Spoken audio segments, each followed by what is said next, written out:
Everyone, welcome to my channel. ఈరోజు మనం చెక్కలు తయారు చేసుకుందామండి. అవి వాటికి ఏమేమి కావాలో చూపిస్తాను. ముందుగా అర కేజీ బియ్యం పిండి తీసుకున్నా నేను. దీంట్లోకి అల్లం ముక్క, జీలకర్ర, కరివేపాకు, పచ్చిమిరపకాయలు, ఉప్పు, ఒక గంట ముందుగా పచ్చిశనగపప్పు నానబెట్టి పెట్టుకోవాలి. మీరు దీని బదులు పెసరపప్పు అయినా వేసుకోవచ్చు, సగ్గుబియ్యం అయినా వేసుకోవచ్చు, మీ ఇష్టం. నేనైతే పచ్చిశనగపప్పు నానబెట్టాను.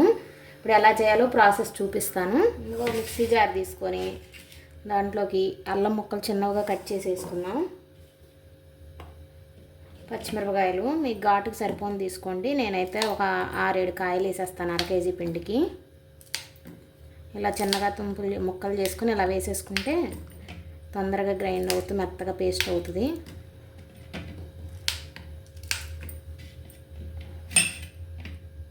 ఒక 1/2 స్పూన్ జీలకర్ర,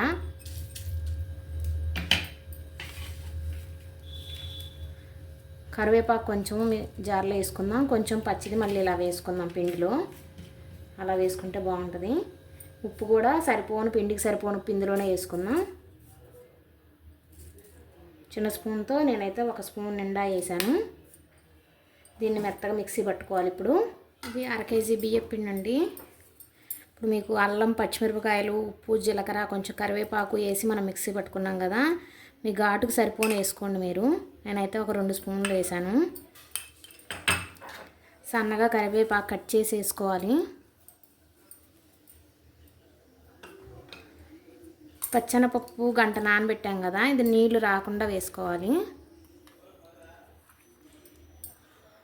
ఒక 2 స్పూన్లు వేసానండి పచ్చెనపప్పు నేను. మీరు పెసరపప్పు అయినా కూడా ఒక 2 స్పూన్లు వేసుకోండి సరిపోద్ది. ఒక గంట నానబెట్టుకోండి. ఇందులోనే కొంచెం వేడి నూనె వేసుకుందాం.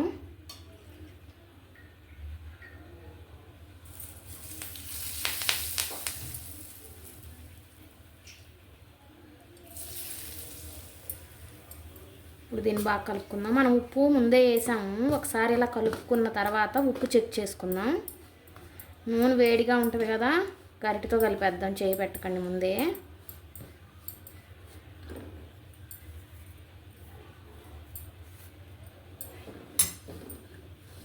ఇలా బాగా కలుపుకోవాలి.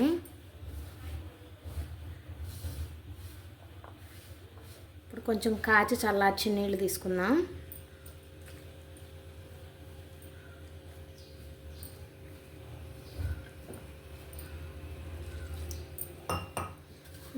ఇలా సాఫ్ట్గా కలుపుకోవాలి. మొత్తం ఇలా కలుపుకోవాలి. ఉండలు చేసుకోవాలి. నేను కొంచెమే పిండి కాబట్టి అన్ని ఉండలు ఒకేసారి చేసేస్తాను. కొంచెం ఎక్కువ క్వాంటిటీ అయితే కొన్ని ఉండలు చేసి పక్కన పెట్టుకొని చేసుకున్నాక మళ్ళీ మిగతా ఉండలు చేసుకోండి. అన్నీ ఇలా ఉండలు చేసి పెట్టేసుకున్నానండి. ఇప్పుడు ఎలా చేయాలో చూపిస్తాను. ఇలా పూరి ప్రెస్ తీసుకున్నాను. ఇలా ఒక పాలిథిన్ కవర్ కానీ నూనె కవర్ కానీ ఏది ఉంటే అది తీసుకోండి. దీనికి కొంచెం ఆయిల్ గ్రీజ్ చేశాను. ఇలా ఒక్కొక్క ఉండ ఇలా పెట్టేసి ఇలా అనేసి ఇలా నొక్కేస్తే అయిపోతుంది.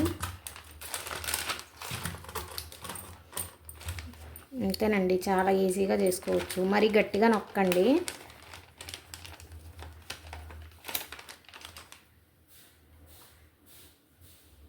ఇలా చేసుకోవాలి.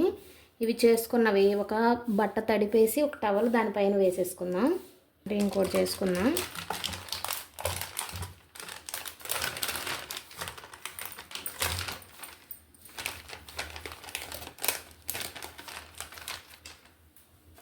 ఈ పూరి ప్రెస్ లేకపోతే ఎలా చేయాలో కూడా చూపిస్తాను. మళ్ళీ కవర్ ఇలాగే వేసుకొని కవర్కి ఇలా ఆయిల్ గ్రీజ్ చేసేసుకొని ఇలా ఉండలు పెట్టేసుకోవాలి.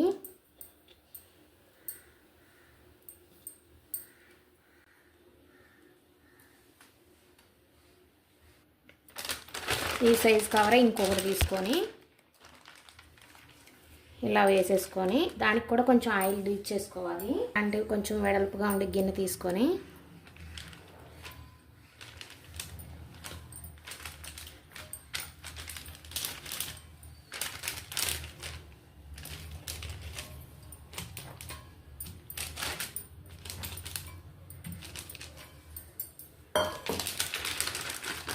ఇలా చేసుకున్నా కూడా ఈజీగా వస్తాయి. పూరీ ప్రెస్ లేకపోతే ఇలా కూడా చేసుకోవచ్చు మీరు. చూసారా ఎలా వచ్చాయో. ఇప్పుడు వీటిని డీప్ ఫ్రై చేసుకుందాం. డీప్ ఫ్రైకి సరిపడా ఆయిల్ పెట్టాను. ఆయిల్ హీట్ అయింది. వేసుకుందాం ఒక్కొక్కటి. ఒకటి పైకి వచ్చాక ఇంకోటి వేసుకోండి, లేదంటే అతుక్కుంటాయి.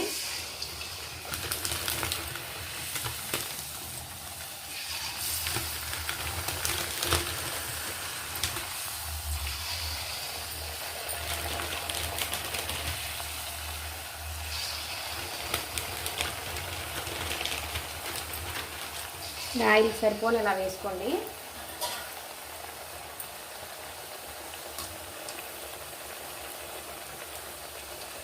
ఒక పక్క కలర్ వచ్చాక మళ్ళీ రెండో వైపు కూడా తిప్పుకోవాలి ఇలాగా.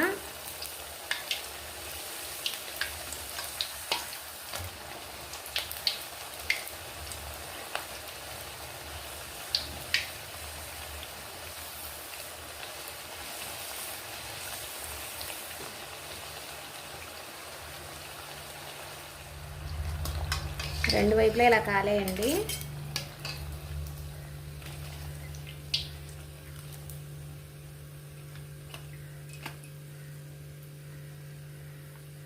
ఇప్పుడు తీసి వేరే ప్లేట్లో వేసుకున్నా.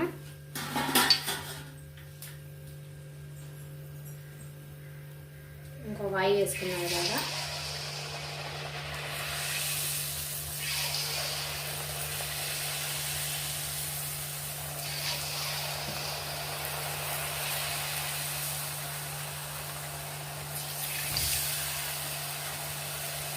రెండు వైపులు బాగా క్రిస్పీగా కాలాలండి, లేదంటే మెత్తగా అయిపోతే బాగోవు తినడానికి.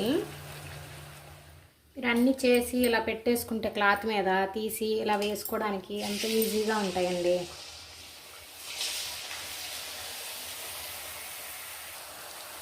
మీ దగ్గర పూరీ ప్రెస్ లేకపోతే నేను చూపించాను కదా గిన్నెతో అలా చేసుకోండి, అలా కూడా బాగానే వస్తాయి. ఎక్కువ క్వాంటిటీ అయితే సగం సగం చేసి మీరు క్లాత్ తడిపి దాని మీద వేసుకొని కూర్చొని కాల్చుకోవచ్చు. మంచిగా ఎర్రగా కాల్చుకొని తీసి వేరే ప్లేట్లో పెట్టేసుకున్నాం. అన్నీ ఇలాగే చేసుకున్నాం. చెక్కలు రెడీ అయిపోయినాయండి. చూసారా ఎంత బాగా వచ్చాయో. 1/2 కేజీ చెక్కలు 1/2 కేజీ పిండితో చేశాను. నాకేమో ఇన్ని వచ్చాయి. ఇన్ని వచ్చాయి చూడండి. టేస్ట్ కూడా చేసి చూపిస్తాను మీకు ఇప్పుడు. చూసారా ఎంత క్రిస్పీగా ఉన్నాయో. సౌండ్ వినిపిస్తుందా మీకు? చూసారా ఎంత క్రిస్పీగా ఉన్నాయో. చాలా బాగా వచ్చాయి. మీరు కూడా ట్రై చేయండి. ఎలా వచ్చాయో నాకు కామెంట్స్లో చెప్పండి.